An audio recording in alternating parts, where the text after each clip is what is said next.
चलिए अब देखते हैं अगली पहेली। राहुल अपने दादा के साथ रहता है और उसके दादा शहर के बहुत अमीर आदमी है।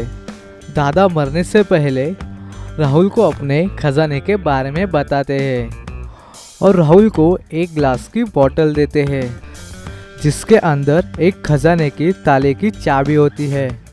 राहुल के दादा कहते हैं तुम्हें ये चाबी तभी मिलेगी जब तुम इस रबर को टुकड़े को ऊपर से नहीं निकालोगे और ना ही इस बोतल को फोड़ोगे। पहले तो राहुल सोच में पड़ जाता है कि वो ये कैसे करेगा। फिर बहुत देर तक सोचने के बाद उसे समझ आ जाता है कि ये तो बहुत ही आसानी से हो जाएगा। तो दोस्तों, क्या आप बता सकते हो रबर को टुकड़े को बिना ऊपर खींचे और बिना बोतल को फोड़े राहुल वो चाबी कैसे निकालेगा? एक बार अच्छे से सोचिए और अपना आंसर नीचे कमेंट करिए।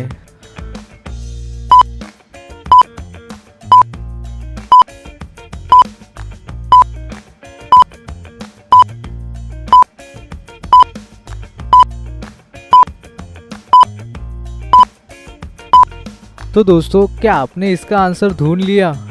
तो चलिए देखते हैं इसका आंसर। राहुल ने उस रबर को टुकड़े को बोतल के बाहर ना निकाल के उस रबर को टुकड़े को अंदर घुसा दिया और उस चाबी को बाहर निकाल लिया। क्या आप इस पहेली को सॉल्व कर पाए थे? तो जल्दी से इस वीडियो को लाइक कीजिए। चलिए अब देखते हैं अगली पहेली।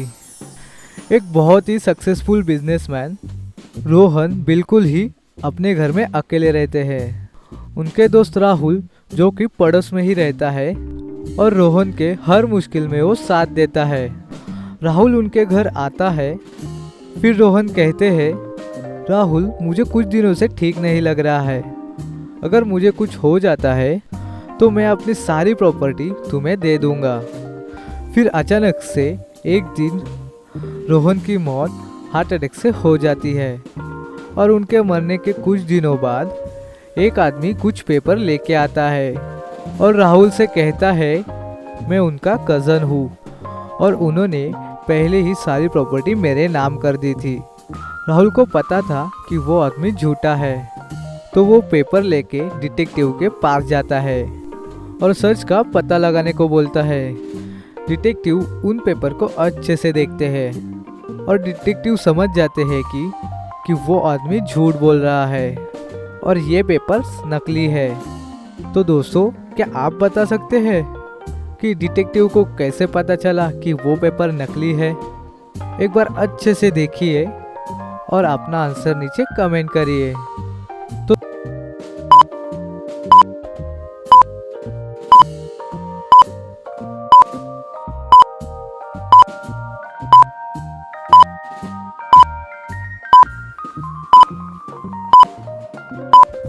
तो दोस्तों, क्या आपने इसका आंसर ढूंढ लिया? तो चलिए इसका आंसर देखते हैं। ध्यान से देखिए, फर्स्ट, सेकेंड और फिफ्थ पेज के नंबर कॉर्नर में लिखे हुए हैं, पर थर्ड और फोर्थ के नंबर बीच में लिखे हुए हैं। और गवर्नमेंट पेपर में ऐसी गलती कभी नहीं होती और उन पेपर में कहीं भी स्टाम्प भी नहीं लगा हुआ है। इससे डिटेक्टिव समझ जाते हैं कि वो पेपर्स नकली है। चलिए अब अगली पहेली देखते हैं। रोहन और रोहित एक जॉब इंटरव्यू के लिए जाते हैं। बॉस उन्हें एक कॉलेज रिलेटेड क्वेश्चन पूछता है जिसका आंसर रोहित दे देता है, पर रोहन नहीं दे पाता। फिर बॉस उनका आईक्यू चेक करने के लिए एक रिडल पूछता है। मैं सिर्फ 1 लेटर से प्रोनाउंस होता हूँ बट 3 लेटर से लिखा जाता हूँ और मेरा colour black, blue, green, grey कुछ भी हो सकता है। तो बताओ मैं कौन हो सकता हूँ? रोहन और रोहित दोनों इसका आंसर सोचते हैं और दोनों ही उसका करेक्ट आंसर दे देते हैं। तो दोस्तों, क्या आप इसका करेक्ट आंसर बता सकते हो? ध्यान से सोचिए और इसका आंसर हमें कमेंट में बताइए। इसके लिए मैं आपको 10 सेकेंड देता हूँ। आपका टाइम शुरू होता है अब।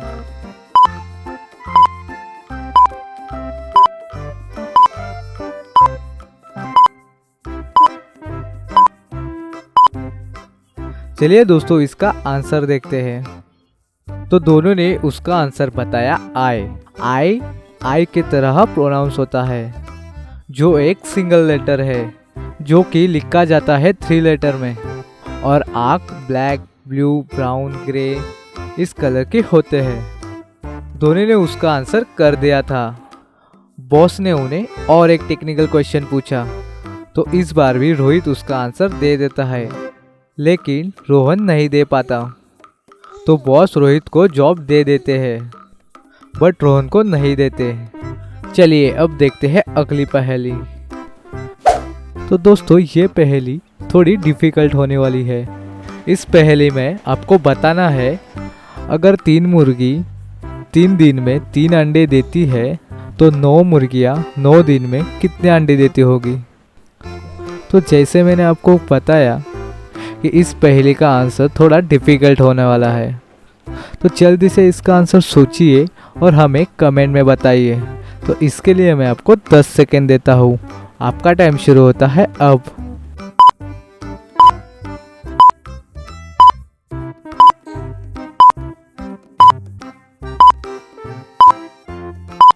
चलिए दोस्तों इसका आंसर देखते हैं। तो यहाँ पे एक मुर्गी 3 दिन में 1 अंडा दे रही है।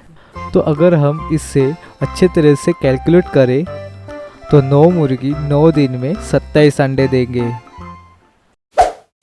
चलिए अब देखते हैं अगली पहेली। राहुल और उसके पापा की एक ज्वेलरी शॉप होती है। आज शाम को उन्हें कहीं जाना होता है, तो इस वजह से वो दुकान को बंद करके अपने घर के तरफ जा रहे होते हैं।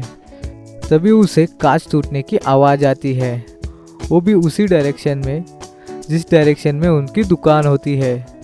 तो वो जल्दी से भागते हुए अपने दुकान के पास जाते हैं। दुकान के पास जाकर देखते हैं कि वहाँ पर एक चोर चोरी कर रहा है। तो फटाफट वहाँ पे वो पुलिस को बुला लेते हैं।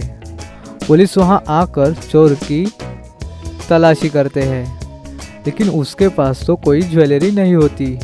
तो पुलिस के पास कोई सबूत नहीं होता, तो उस चोर को जाने देते हैं। तो दोस्तों क्या आप बता सकते हो कि चोर ने ज्वेलरी कहाँ छुपा के रखी होगी। इसका आंसर देखने से पहले आपका आंसर कमेंट करें। आपका टाइम शुरू होता है अब।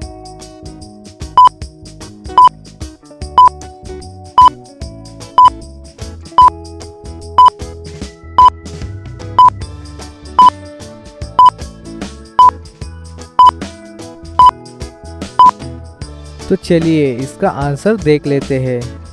दोस्तों अगर आपने इस क्वेश्चन को ध्यान से देखा होगा तो अभी दिन है।